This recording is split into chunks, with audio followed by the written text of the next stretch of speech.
So nanagita. Sa una, pag sugod pa lang na ako, no, again, my respect to our dignitaries, Ma'am Alin and Ma'am Elma. Thank you, good morning. Sige, sunod lang ta, para magandungan ta tanan. Nainumduman ako sa una pa lang ba, bago lang ko nagsugod sa agriculture industry. After na graduate, nag-take on board, tapos nagbaho na. Mao pa po itong tuiga, nisulod ang kaning combine harvester ganit. So sa una, kuan pa to, kumbaga ang mga tao hesitant pa paggamit sa combine harvester tungod kay kuan man lagi kaning ang mga tig-ani wala na ito trabaho. Tapos karon 2025 ato nang panuparon ng ato ang ato mga binhi. Liman kag iniktanon nato ilupad ra sa drone tapos human na tagtanong, di ba? So ato pagpakan ng agriculture industry.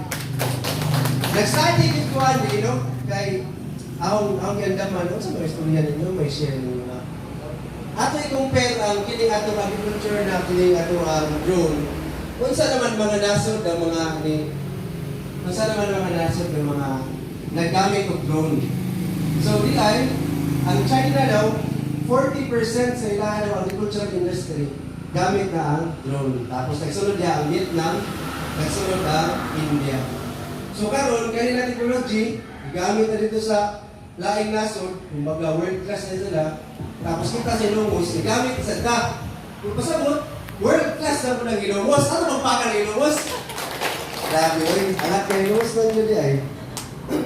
Pero before na ko ihatag no ang rasyonali, ang background ani, ako lasang arisa ta sa kahitaw karon na tuwing. Kami kahitaw ba mo? Ang LGU Ilongos through sa ilang Office of Municipal Agriculture, usa sa nahatagan ng award na pinakamaayo daw na Office of Municipal Agriculture diri sa Region 8. Ato pagpaka na. Ihatag na na award sa National Rice Program. Yan, buta na ta. Kasi niya, ugat lang yung ihatag ng award diri sa Tibong Region 8. Punong rakago kitagaan sa National Rice Program. Usa na niya ang Ilongos Leyte. Ato pa na Ilongos na saan? Hinay yung bakpak na Ilongos. Anak, alright. Sige, balik ko sa rasyonali. So, before pa kini napunduhan before napunduhan ni na agricultural drone service. Nakinumdumos na bunok. Diba? Sa Tabunok, nagamit na og drone. Mo the initial pagsugod sa drone industry sa Pilipinas. Pero wala pa na siya na tagad sa government. Just last year, 2024, nagsugod og funding for agricultural drone. So for Region 8, natay 5,600 hectares na pwede na ito i-drone. So last year, nadugay man og gamit, karon na ito i-continue na. Tapos, karon na ito nag-select tao, upat na buhok nga demo site for agricultural drone. Kundi ang ato activity, dili lang sa usa lang ka-spray. Ikan sa sabon o binhi. Sa una, diri sa Abuyog area, seed spreading man nila, meaning ang ilaha, direct seeding man nila. Ang ilang usa ka hektarya, ilang apod-apuron ang 60 ka kilos na certified seeds. Imagine na usa ka hektarya, tapos 60 ka kilo, imong inanayan sa buwag. Mabaw, may balanse. Pero karon, pinaagi sa drone, bisan no 20 kilos na hybrid, ibutang ang tanan nila, evenly spread na tanan. Dungan abuan tanan. Kumbaga, kung pilay na butangan ng usa ka square, parehas na butang sa tibuok usa ka hektarya.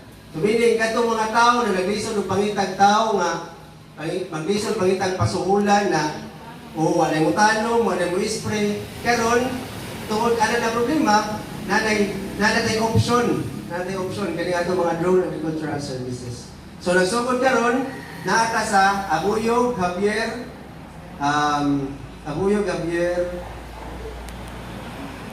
Bato, and Ilongos. So upat na buhok. So, meaning sa 143 ka LGUs sa Region 8, usa ang Ilongos for demonstration. Nga naman, kaya nakita mo dato na Ilongos is usa sa mga pinakadako o agricultural land. Alright. Pagka 2024, so nagsugod na taani, only voucher voucher system. Kaya nung mo, voucher na ito ipanghatag, inyo i-claim sa merchant. Karon 2025, basin gusto ninyo makita after ani na demonstration, gusto ninyo sa atong barangay, makasuway po ta, kaya naman tayo pangatag, nasuway na milyuran ng biofertilizer. Kung may ganyo ta, pwede na ito suwayan mismo sa atong barangay. Magsabot ta sa ato ang mga, labi na sa atong Irrigators Association, no? Kaya naman may mga inputs sa panghatag. Pwede ito, katong inyo ang mga inputs, ato na lang sa drone para di na mumugas tuog, pang labor. So, pila mang labor doon eh? 500? Oh, so di na mumuhatag 500. Kami na mabayad na ang DA, pinaagi sa Municipal Agriculture Office, ang mabayad na na. Okay ba na ninyo? Wala, good. Pero before na, nakita lang tarpulin na pista dahil ni Castillo o Bisisay. So, Happy Fiesta San Roque! Happy Fiesta! Happy Fiesta! Isa may mga imitar na mo dali, Okay. Sige, so, ang objective, ang objective, ipalinguha, na programa o project, is number 1, makita nato kung sa may gamit na sa Lainason. Number 2, para natin option kung puhon, wala na tayo makuha ng mga kung kina ito mga farmer, na natin tayo masugo, pero naman dyan tayo mga farmer siguro din na wala na masugo, no? Wala na makuha. So, na natin option karon. Number 3, makita nato kay kami ninyo, hindi kabuno mo nato, hindi mo permanente na parehas ini-distribute, tapi na kaning mga pesticides, so, herbicide. Ang nakalito tayo sa pesticide sa pinagi sa drone, in-apply na niya, muhupog yung padong dito sa ubos. Yung usagat itong mga mananap na nasa ubos, maigog din sila sa spray. So, patay din na siya yun. Ang ato lang ipaninguhaan na synchronous planting, kasi siyempre, lisod man kayo mag-spray na dire, tapos sa lain area, wala din nag-spray, no? So, diyan ang isunod ang storya na kining Department of Agriculture, ato give encourage karon ng atong mga Irrigators Association, mga maman sir, na magsugod kita clustering and consolidation. So, siguro kita, naanad lang ta na ilig-ani na to, at ibaligya, kanya-kanya lang ta. Pero karon ipaningwahan sa Department of Agriculture, na unta, through IA, inig-ani ninyo para mas makaligtan sa presyo, inyo lang ipunon, tibok IA ninyo. Pwede ka mo mabugas, hindi nyo pasusakan ko sa mga secretary na until such time na si farmer, palay lang yapon niya ibaligya, hindi yapon taka-isko. Pero kung atong ma-address na si farmer, ikan sa pag-harvest niya, siya na mismo mabugas, mabaligya siya ang bugas, so diha, makakita lang sa development kanya. Okay, so through clustering and consolidation, tubig ma'am? Ito, joke lang. Through clustering and consolidation, daghan kayo og positive na mahatag sa atuwa. Usa na isang bargaining power. So, kung usa lang ta, imagine, kung nara mo katunga sa hektarya, tapos di-ani mo, sprinta na kasako.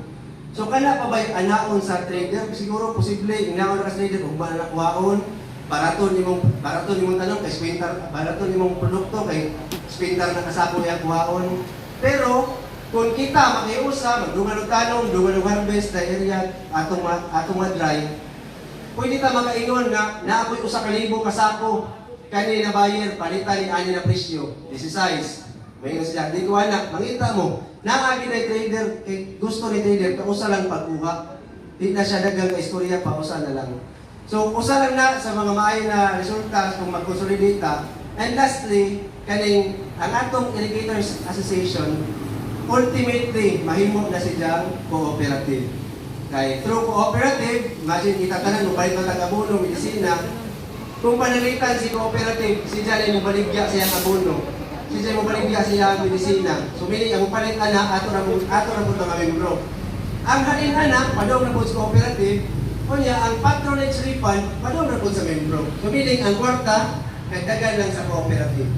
So, mga lang ang mga inisyatibo na atong gusto may tabo, di lang diri sa Ilocos, kundi sa tibok Pilipinas. Ato nang isugdan diri na di mga all process na mga cooperative diri ang Department of Agriculture, paborito ng Ilocos kay maayo man yun, manabaho ang mga taga-municipal agriculture office. So kami, nalang permanente, extrapping na agi hapon, mga engineer association, and hinaot, atong suportahan ng usa-usa para permanente ang atong pagtrabaho. Thank you so much, and maupay na pag-umang.